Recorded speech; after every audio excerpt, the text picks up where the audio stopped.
شاعر و نواربردار جوان زاده ولایت مختار کوهستان بدخشان میسر سعدنانشایف متخلص به میسر کوهستانی برای همکاری با کمیسیون 44 یک سازمان عبارت از نمایندگان جامعه شهروندی ولایت مختار کوهستان بدخشان به 11 سال زندان محکوم شده است.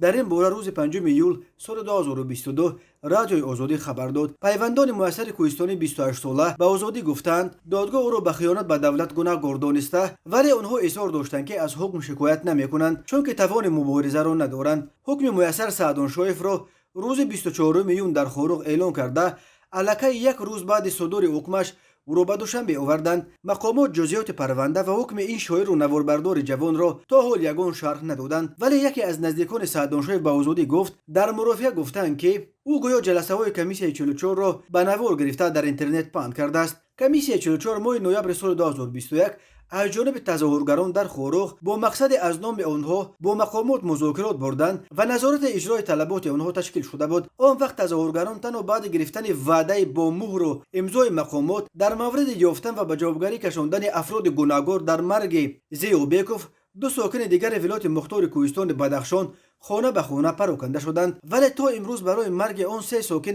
ولایت مختار کوهستان بدخشان کسی به جوابگری کشیده نشده است. ماه مای سال 2022 مقامات اعتراضهای نو را در ولایت مختار کوهستان بدخشان با استفاده از نیرو سرکوب کردند. در نتیجه بیش از 40 نفر کشته و بیش از 120 تن دیگر دستگیر شد. در جریان عملیات‌های ویژه مقامات در ماه مای و ایون 12 لیدر غیر رسمی این ولایت مختار واقع در شرق تاجیکستان هم بازداشت و یا کشته شدند.